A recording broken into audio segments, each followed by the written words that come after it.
আউযুবিল্লাহি মিনাশ শাইতানির রাজিম বিসমিল্লাহির রহমানির রহিম। অনেকেই জানতে চেয়েছেন কোরবানি কি এবং কেন, এবং এটা কখন শুরু হয়েছে, কোরআন কারীমের মধ্যে কোন সূরা এবং কত নম্বর আয়াতের মধ্যে কোরবানির ইতিহাস বলা হয়েছে।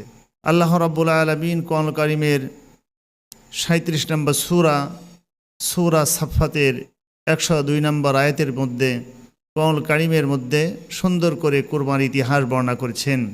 আজ থেকে ৪,৫০০ বছর আগে মুসলমানদের জাতির পিতা হজরত ইব্রাহিম আলাইহিস সালাম এটা শুরু করেছেন। প্রত্যেক মুসলমান নিসাব পরিমাণ মালের অধিকারী ব্যক্তিকে তাকে কোরবানি করা ওয়াজিব। কোরবানি যার উপর ফিতরা ওয়াজিব তার উপর কোরবানি ওয়াজিব। কোরবানির দিনে কোনো মানুষের কাছে যদি, কোনো ব্যক্তির কাছে যদি ৭.৫ তোলা সোনা অথবা ৫২ তোলা রৌপ্যের সমপরিমাণ মালের কেউ মালিক হয়ে থাকে, তার উপরে কোরবানকারী পণ্য ওয়াজিব।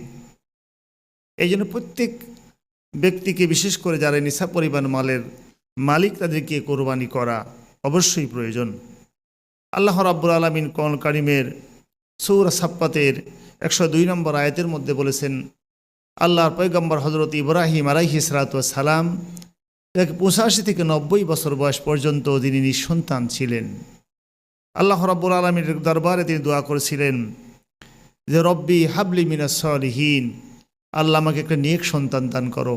রব্বুল আলামিন প্রত্যুত্তরে বললেন ফাবাশশারনাহু বিগুলামিন হালিম।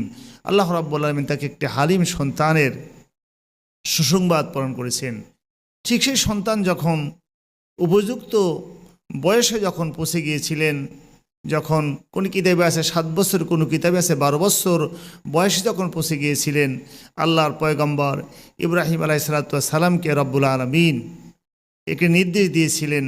কোরআন কারীমের মধ্যে আল্লাহ সুন্দর করে বলছেন, ফালাম্মা বালাগা মাহুস সায়া ক্বালা ইয়া বুনাইয়া ইন্নী আরা ফিল মানামি আন্নী আযবাহুক ফানজুর মাযা তারা ক্বালা ইয়া আবাতি ইফআল মা তু'মারু সাতাজিদুনি ইনশাআল্লাহু মিনাস সাবিরিন।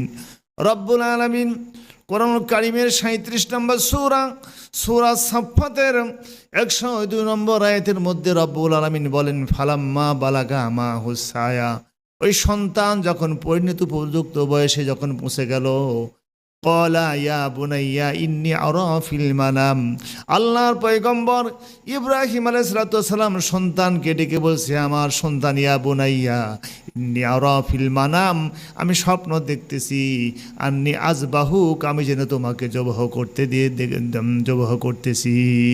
হে আমার সন্তান, এই ব্যাপারে তোমার সিদ্ধান্ত কি?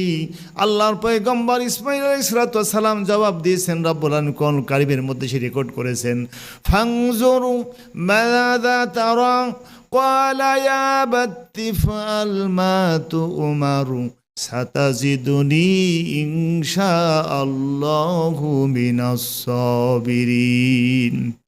হযরত ইসমাঈল আলাইহিস সালাম বলে, ইয়া আবাতি ইফআল মা তু'মার, হে আমার পিতা, হে আমার আব্বু, আপনি স্বপ্নে যা দেখেছেন সেটাকে বাস্তবায়ন করেন। সাতাজিদুনি ইনশাআল্লাহু মিনাস সাবিরিন, আল্লাহ চাহে তো আপনি আমাকে ধৈর্যশীলদের অন্তর্ভুক্ত পাবেন। ফালাম্মা আসলামা ওয়া তাল্লাহু লিল জাবিন ওয়ানাদাইনাহু ইয়া ইব্রাহিম ক্বাদ সাদ্দাকতার রুয়া ইন্না কাযালিকা নাজজিল মুহসিনিন।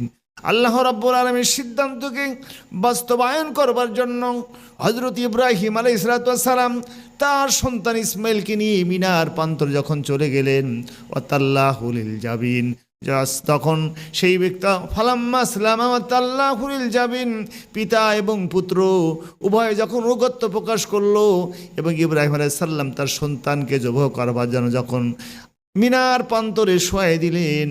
ও নাদাইনাহু আইয়া ইব্রাহিম, রব্বুল আলামিন তখন আল্লাহ তাআলা তাকে ডাক দিয়ে বললেন, হে ইব্রাহিম কদ সাদ্দাকতার রুয়া, হে ইব্রাহিম নিশ্চয়ই তুমি তোমার স্বপ্নকে বাস্তবায়ন করেছো। ইন্না কাযালিকা নাজসিল মুহসিনিন, মুহসিন বান্দা যারা সৎকর্মশীল ব্যক্তিদেরকে আমি এভাবেই প্রতিদান দিয়ে থাকি। তাম পৃথিবীতে কুরবানির যত ইতিহাস আছে, আল্লাহর পয়গম্বর ইব্রাহিম তার সন্তানকে যেমনি করে কুরবানি করেছিলেন, পৃথিবীর ইতিহাস এটা বিরল। হযরত ইব্রাহিম আলাইহিস সালাম সন্তানকে নিয়ে যখন মিনার প্রান্তরে যখন শোয়ে দিচ্ছেন, সন্তান আব্বুকে ডেকে বলল, আব্বু আপনি যখন আমাকে জবহ করতে যাবেন, আমার সুন্দর চেহারা দেখে আপনি হয়তো জবহ করতে বিলম্ব হতে পারে, কারণ পৃথিবীতে রব্বুল আলামিন সবচাইতে নবীদের চেহারাকেই সুন্দর করেছিলেন। আল্লাহর পয়গম্বর ইব্রাহিম আর ইসমাইলের মধ্যে এমন কথোপকথন হলো, সেটা যদি বাস্তবে মানুষের কর্ণকুহরে পৌঁছে, মানুষের ধৈর্য ধরা কঠিন হয়ে যাবে। আল্লাহর পয়গম্বর ইব্রাহিম সন্তানকে যখন গলার উপরে ছুরি চালিয়েছেন, পয়গম্বর ইব্রাহিম আলাইহিস সালামের পুত্র ইসমাইল লাগ দিয়ে বলছে, আব্বু আমার চেহারার দিকে তাকাবেন না, আমাকে চিৎ করে শোয়ে দিবেন না, কাত করে শোয়ে দেন। আমাকে যদি চিৎ করে শোয়ে দেন, আমার চেহারা দিকে হয়তো আপনি জবহ করতে বিলম্ব হয়ে যেতে পারে। আমাকে জবহ করতে বিলম্ব যদি হয়ে যায়, রব্বুল আলামিন কিন্তু আপনাকে নবুয়তের দপ্তর থেকে আপনার নাম কেটে দিবেন। আমার দিকে মহব্বত করবেন না আব্বু হে, আপনি আল্লাহর হুকুমের বড় মহব্বত করুন। হযরত ইসমাইল আলাইহিস সালাম আব্বুকে ডেকে বললেন, আব্বু আমার চেহারার দিকে তাকানোর দরকার নাই, আল্লাহর হুকুমের দিকে তাকান। আব্বুর আমি আপনাকে বলি, আপনি যখন আমাকে জবহ করবেন, আমার হাত আর পাগুলো বেঁধে দিবেন, কারণ জবহ করবার সময় আমাকে যখন গলা কেটে দিবেন, আমার চেহারা আমার দিকে আপনি হয়তো তাকাবেন, আপনি জ্ঞানটাও হয়তো ফলো করতে না ফেল করতে পারেন। আব্বুরে আপনাকে বলছি, আমাকে গলা কেটে দেওয়ার সময় আপনি হাত আর পা বেঁধে নেন, কারণ সেই মুহূর্তে আপনার কাছে ক্ষমা চাই, হয়তো গলা কাটার পর যদি হাত পা যখন ছিঁড়াবো, আপনার সঙ্গে আমার বেয়াদবি হয়ে যাবে। আল্লাহর পয়গম্বর ইব্রাহিম আলাইহিস সালাম ছুরিকে ধার দিয়ে গলার উপরে বারবার করে ছুরি চাটিয়েছেন, কিন্তু ছুরিকে তার গলা যখন কাটেনি, আল্লাহর পয়গম্বর ইব্রাহিম আলাইহিস সালাম পাথরের উপর আঘাত করলো, পাথর কেটে খান খান হয়ে গেল। পাথর থেকে আওয়াজ হলো, আল্লাহু আকবার, আল্লাহু আকবার, লা ইলাহা ইল্লাল্লাহু, আল্লাহু আকবার, আল্লাহু আকবার, লিল্লাহিল হামদ। পয়গম্বর ইব্রাহিম চিন্তা করলো সন্তান হয়তো যুবক হয়ে গেছে, কিন্তু যখন তিনি চোখ খুললেন, দেখলেন পাশে ইসমাইল দাঁড়িয়ে, রব্বুল আলামিন জান্নাত থেকে জুম্বা পাঠিয়ে জুম্বাকে জবহ করে দিয়েছেন। এখান থেকে আমাদের উপর কোরবানি ওয়াজিব হয়েছে। সুতরাং প্রত্যেক ব্যক্তি ইব্রাহিম সাল্লাম নিজের সন্তানকে কোরবানি করে আল্লাহকে রাজি আর খুশি করেছিলেন।